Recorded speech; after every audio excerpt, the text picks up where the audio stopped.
Are you a lifelong fan of General Hospital? Are you a new fan who wants to know more about the history of the show? Do you enjoy talking about the show with others? Do you find yourself yelling at the TV? Is your self-care an hour a day in Port Charles? If so, we invite you to join hosts Amanda Kimmel and Shannon Coach at the place where all the hidden conversations take place and secrets are revealed. Meet us at Pier 54, a General Hospital fan podcast. Hello. Hi. Welcome to the General Hospital recap for October 18th through 22nd. I don't think I have any updates. Ooh.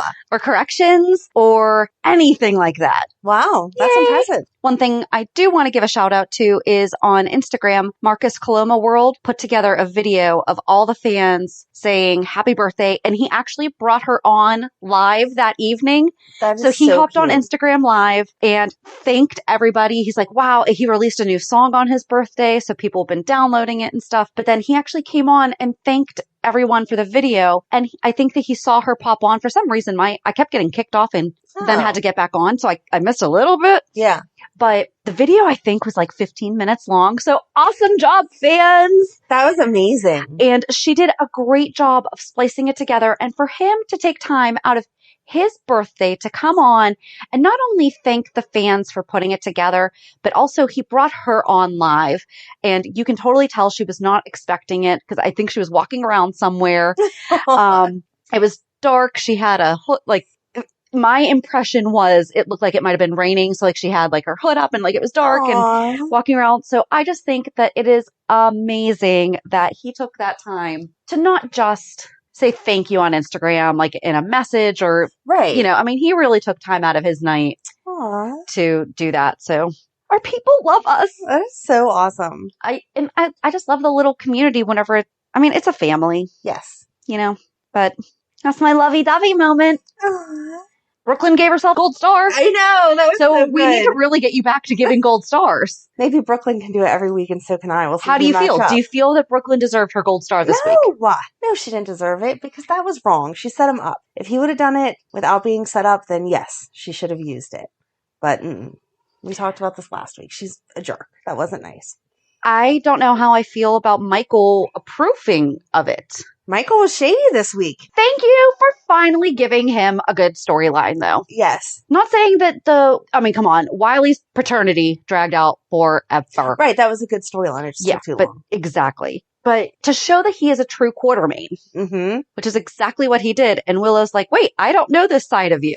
Yeah. Exactly. I felt bad for her. I felt horrible for her, especially when he had to mansplain what politics donations were. Mm-hmm. Seriously, why are we dumbing her down? No, and I felt like she was ahead of the game by saying, we're not going to go after Nina. Yep. Make Nina go after us, and then she'll already look like the bad guy. Yep. It made total sense. Yep. And I like the fact that she said, because grandparents have rights in New York. Yep. So she was trying to do the right thing, but still be sneaky. It's not like she didn't have an ulterior motive to what she was saying to do. And that made sense. And she was prepared to be on the defense. Exactly. Not going on the offense. Yep. And then she comes home and nope, he just blew the whole thing up. I wondered at first, whenever they kept saying that guy was from Pennsylvania, I was like, why do they have someone from Pennsylvania if they're in New York? And then once they started you didn't pick up on I didn't. I was confused for a minute. I forgot that Nina was in Pennsylvania when all this stuff went down. And so I'm like, why Pennsylvania? But I got it. That's why.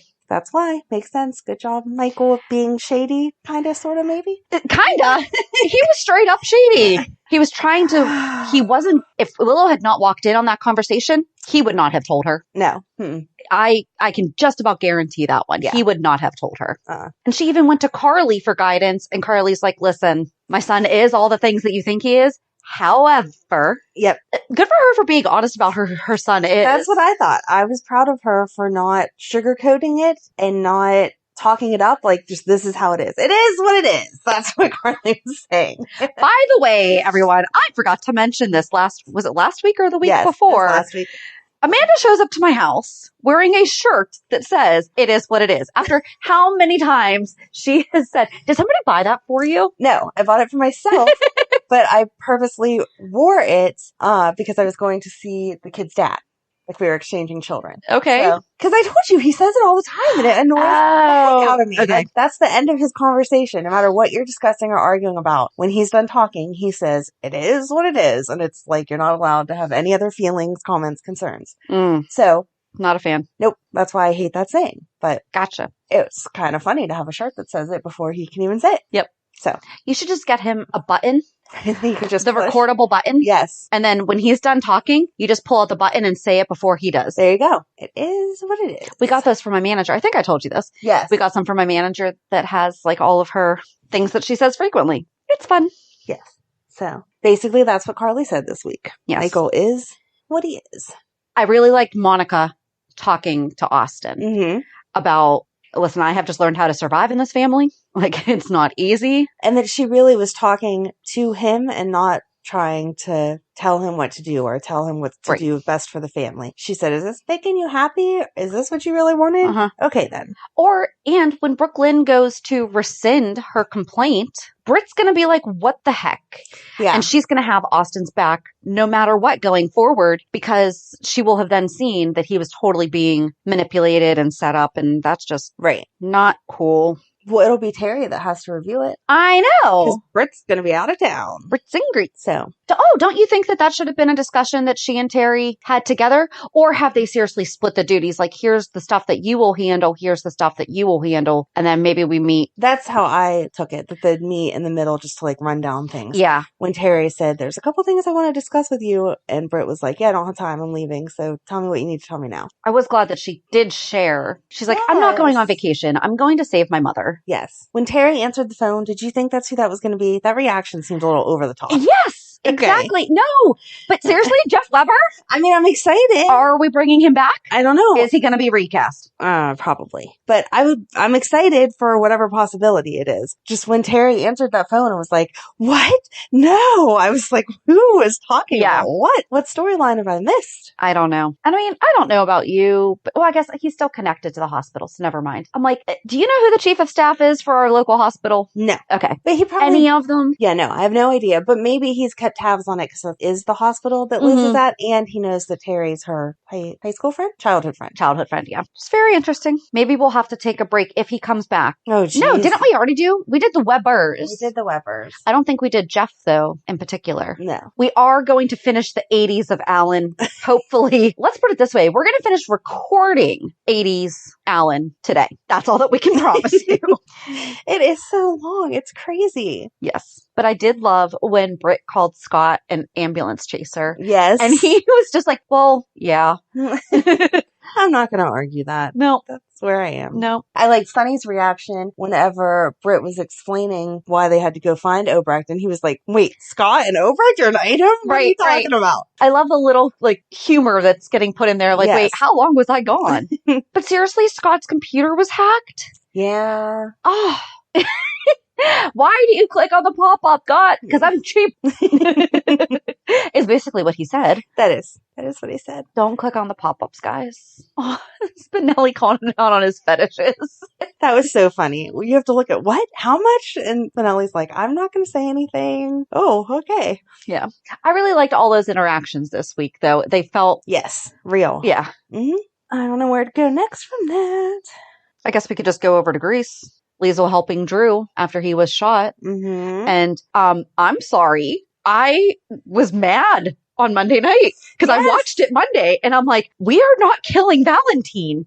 Oh. And then when they went back to the cafe or bar or whatever with Anna and Robert, and she's like, I should have stayed with him. Did you get the impression that maybe he passed? I mean, obviously he didn't. I didn't think that. But do you think that that's the impression we were supposed to get based on the way that she said that? Maybe, but I think I already just assumed that they weren't going to kill him. But I was shocked that they had Drew fall off the bridge again. Or not again, but fall off the bridge. I really How didn't many see times any of that coming? Well, no. Or going to meet Peter. And I did not see Peter turning all the guards on him. On Victor after Victor. Victor was a Cassadine this week. he was. I was starting to wonder, I'm like, is he all wishy-washy now? Oh no, he ordered the execution. It's almost like in Star Wars. Oh no. When all of the Jedis were spread out over all the different planets, and then Palpatine, I'm- execute order 666. I'm just going to take a nap while you do this part because I don't know what you're talking about. Hold on. It was the order that had all the clone troopers turn bad and start executing the Jedis. Ooh. It's the same thing because when Victor, he's not a Jedi, but he's not a Palpatine. Peter's like Palpatine. Okay. I'll trust you on this one. Oh my. But there's not really like an in-between there. And there's Shannon's nerd moment for the week. Please tell me. I mean, I just thought this out right now. It's not in my notes. You can look at I don't even have my notes open right now. Well, that's the scary part. If you didn't think of this ahead of time. No, sometimes I do. Anyway, yes, I was not seeing that Peter was going to have turned all the guards against Victor. 666. But I did think that Valentine was smart to chase after Victor whenever Victor was like, okay, I'm out of here. Yeah. Because he knows there's some more shady stuff going on somewhere. Yes. But I did not see that shootout happening. And whenever Drew got in the car with Peter, I was like, oh, like Right. I did not see that. It's interesting. Yes. Thank you for writing something that we couldn't have guessed was going to happen, or at least I didn't guess was going to happen.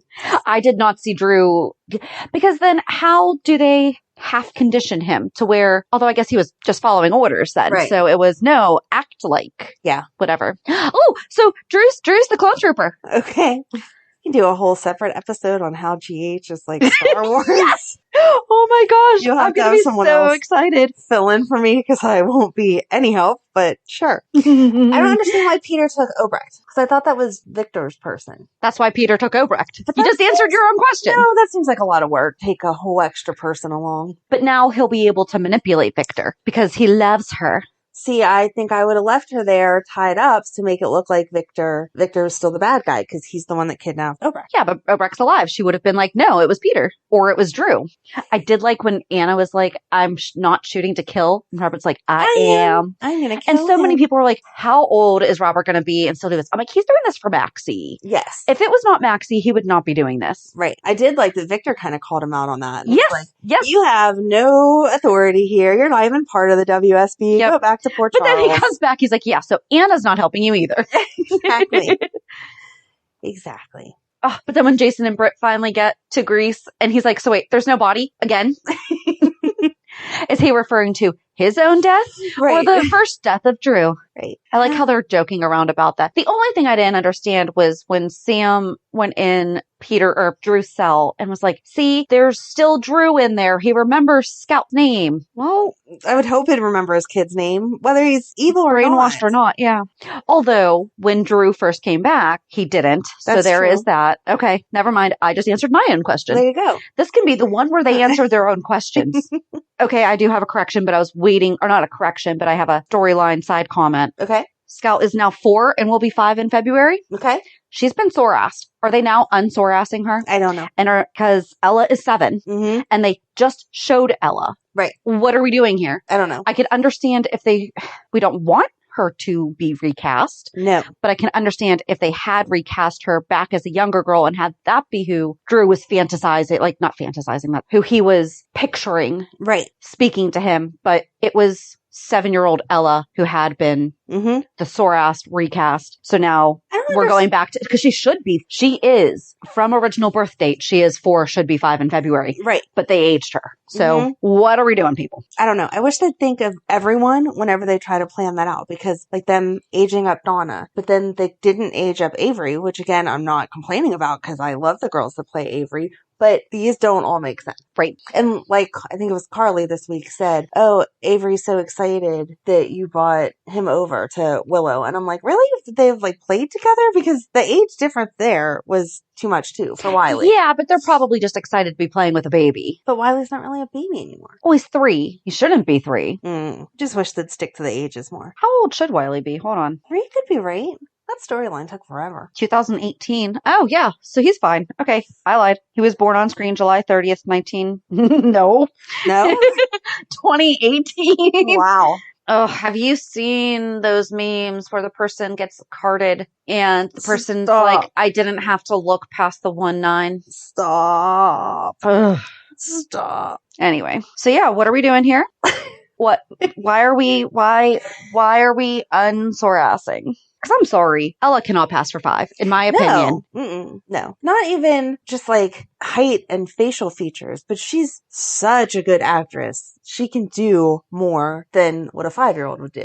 Yeah. And there's no way to tone that down now that we've seen it. I'm actually pulling up her. She's so cute. She is.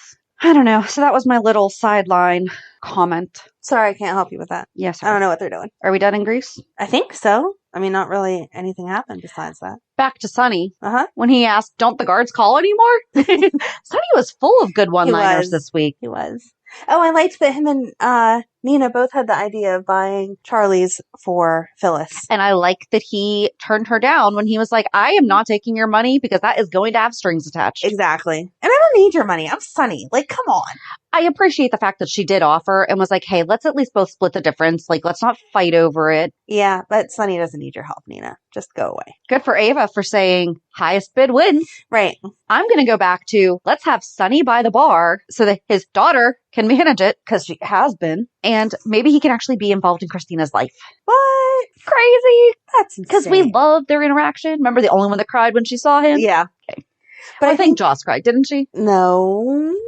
Or if she did, it wasn't anywhere close to how emotional Christina was. Right. Christina made everybody cry. Yes, exactly. She even made you cry, didn't she? I teared up. Okay. Yes, I did. You almost broke her. I mean, I feel like Christina will work for Phyllis. Oh, yeah, easy. And then Sonny will come to visit Phyllis and then just happen to see her because she's there. Yep. There you go. Yep.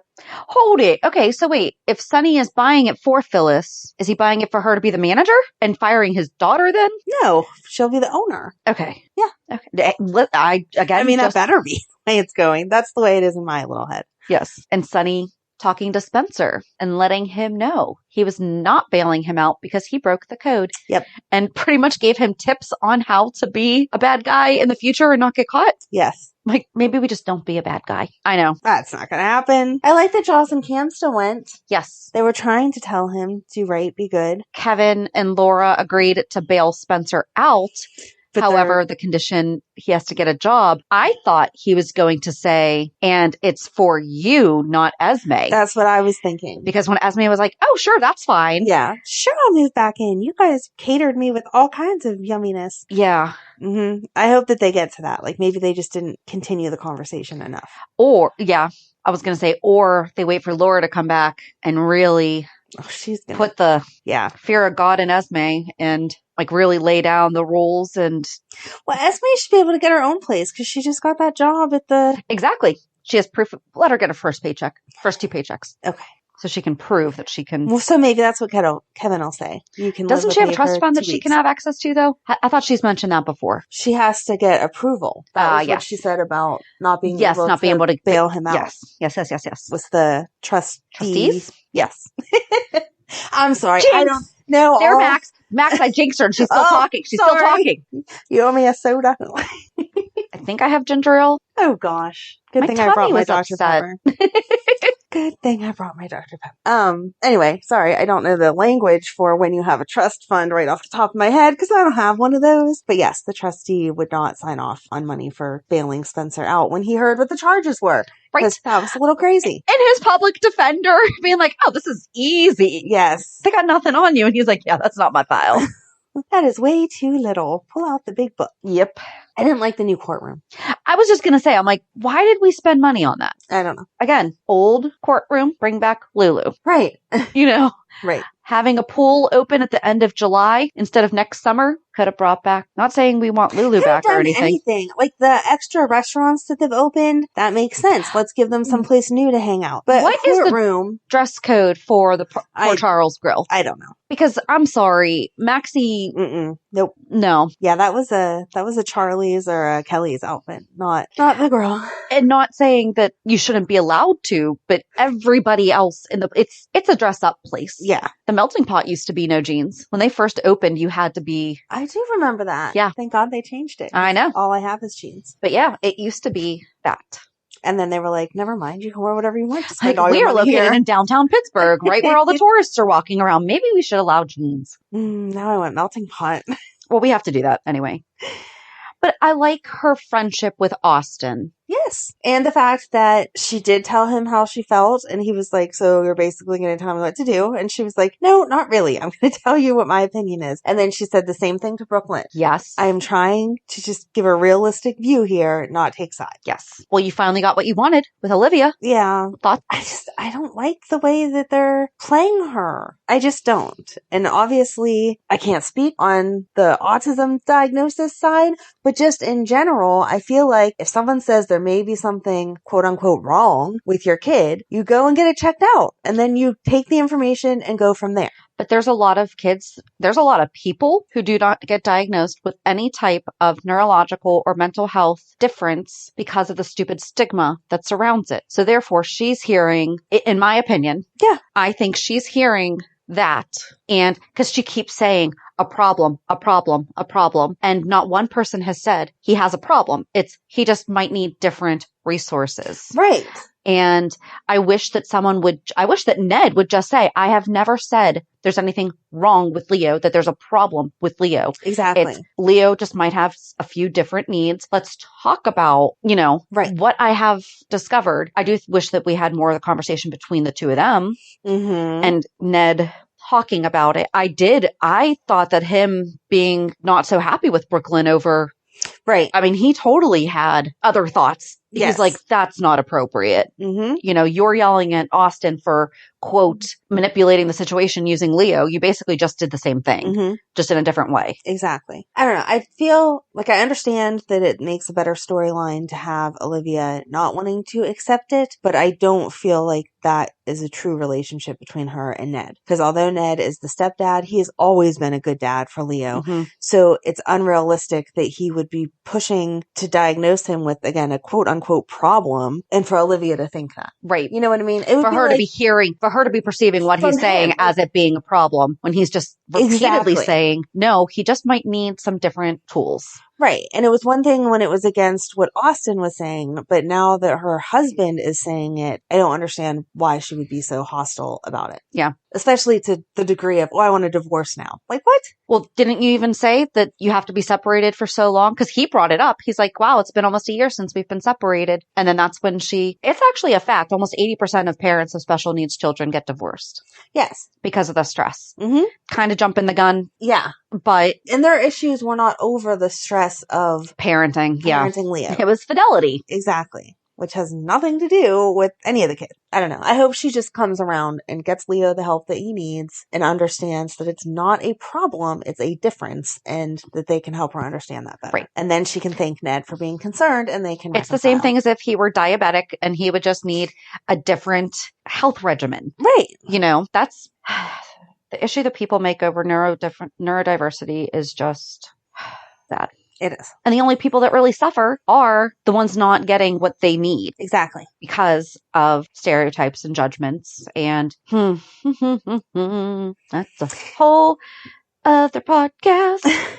It is. But the one thing that she did say that I really liked is she's like, I just want Leo to be okay in his world. He can still be okay in his world. Because that was actually my biggest thing that when my daughter started going to therapy, I was like, she's great.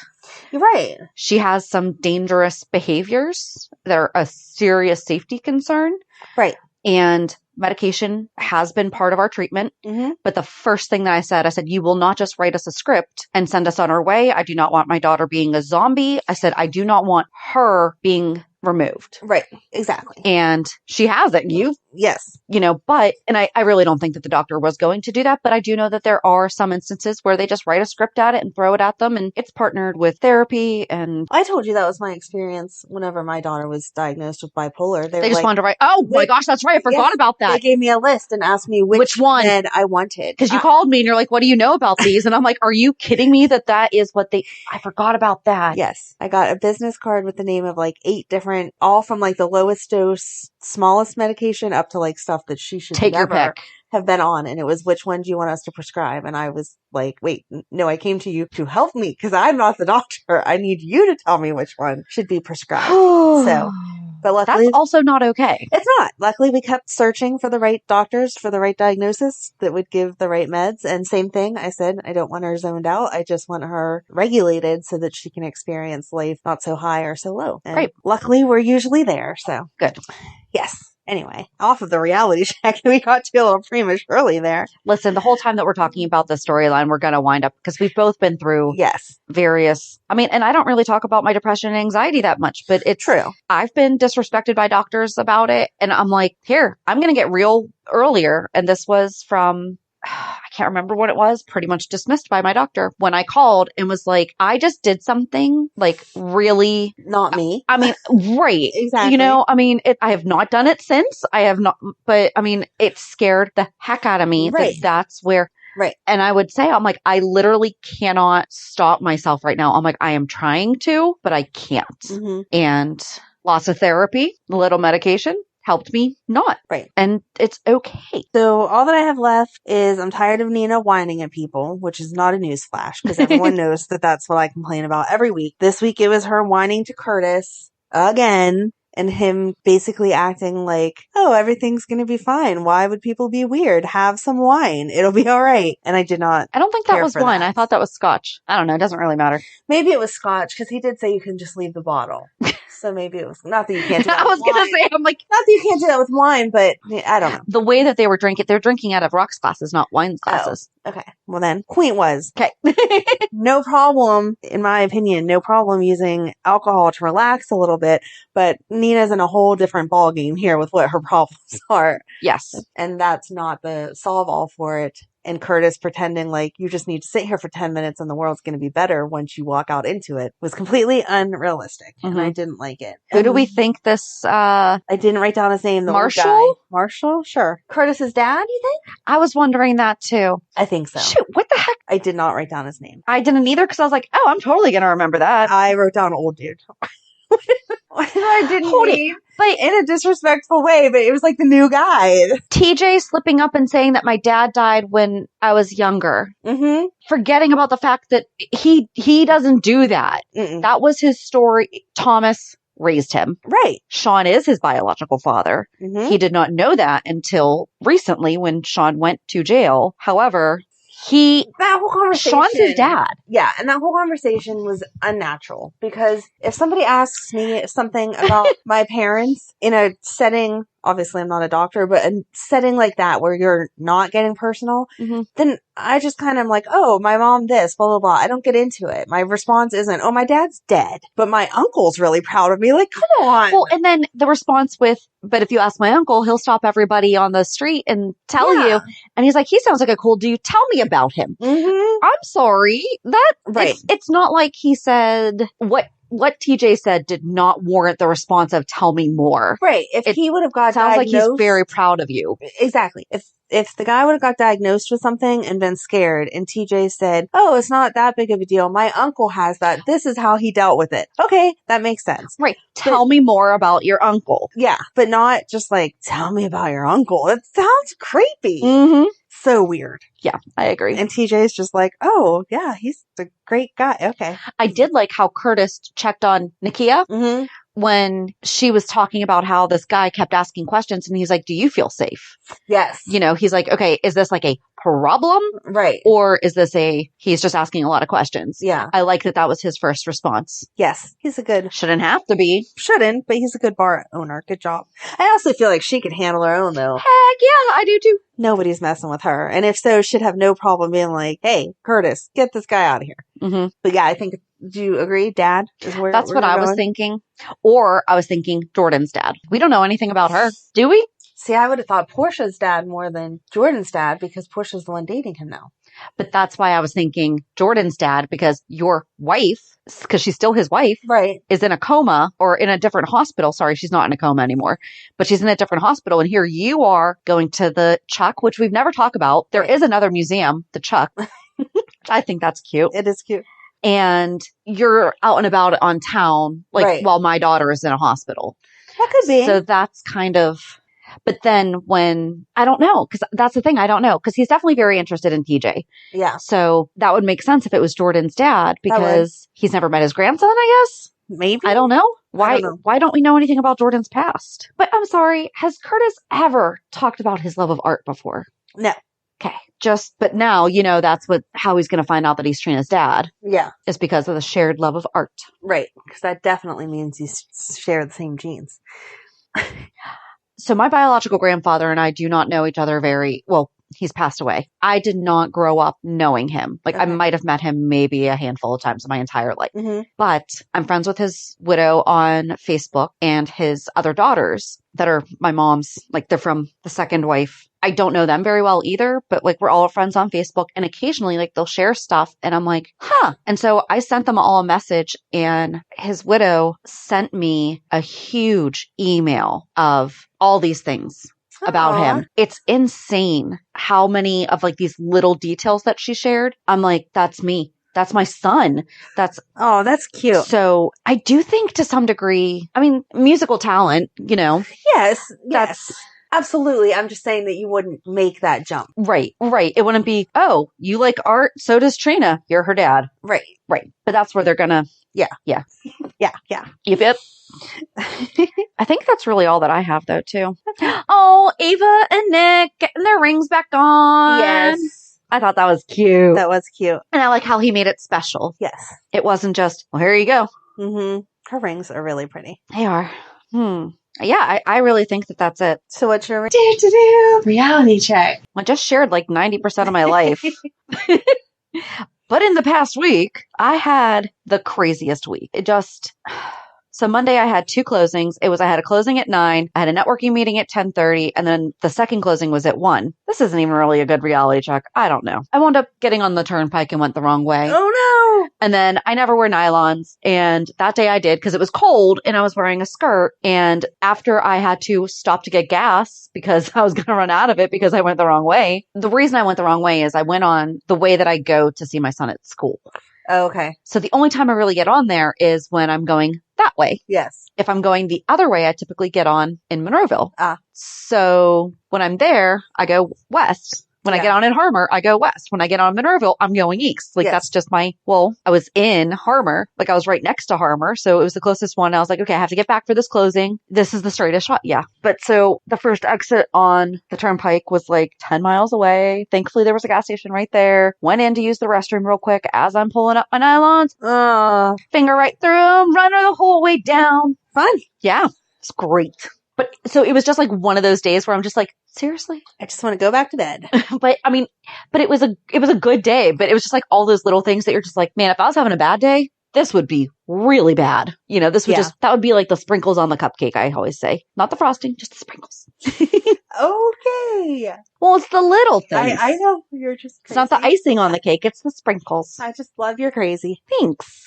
I do too. But yeah, I mean, and I had dinner with a friend of mine. I know. I went to a tea party on Friday night in another town that had a little tea house, and they had a ladies' night, and I got to go with a friend of mine who I haven't seen. I didn't realize we actually haven't physically seen each other in over a year. Oh my gosh. We talk pretty frequently. Yeah. And she's the one that I always do the dinner en blanc with. Mm-hmm. And so we got together for the tea party. We had wine tasting, and they gave us tea and little sandwiches and desserts. And then they had a boutique there with a little bit of clothing. Aww. It was a nice night. It was a cold, rainy night, and it took a lot for me to get out of the house because I was like, no, I just want to stay in and snuggle. And I was going to be snuggling by myself because my husband was away. But sometimes that's the best snuggle. I know. Have the bed to yourself. That was kind of where I was like, man, I really just want to stay home because it would just be me. Oh. But no. So yeah, what about you? I'm excited about your tea party. I'll take my mom there because she loves tea parties.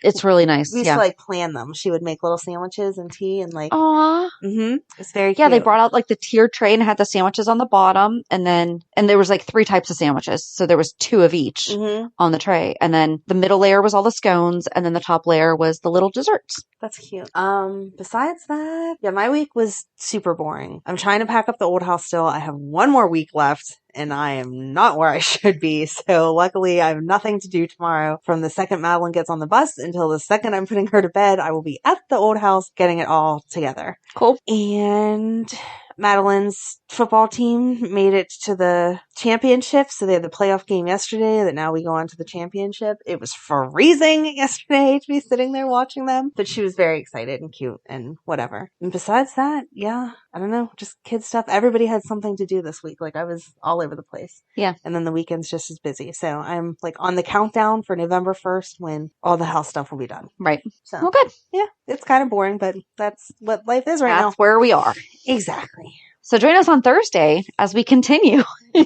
Alan Quartermain in the 80s again. We should do a Alan Quartermain trivia night after we get done all this and see how Seriously, much people are see paying attention. Our stats, though, are kicking. So, well, that's awesome. I'm glad you guys enjoy listening to him, or listening about him. But oh my goodness. Right. I'm still not to the part. I started in the 90s, and I'm still not to where I like him yet, and I don't know why. So we're going to do a good chunk of the 80s. There you go. We're going to do 85 and after. We don't know where we're going to stop, though. Okay, so we will like a game of roulette. We'll see. Yep. So join us on Thursday as we talk about Alan. Have a good week. And we'll meet you at the pier. Bye. Bye. If you enjoyed today's show, we invite you to go to peer54podcast.com to subscribe on your favorite platform. Don't forget to leave us a review. And you can also follow us on many social media channels. Just search for Peer 54 Podcast. Also, we are not perfect, so if there is something that we missed or messed up, just let us know by emailing us at peer54podcast@gmail.com.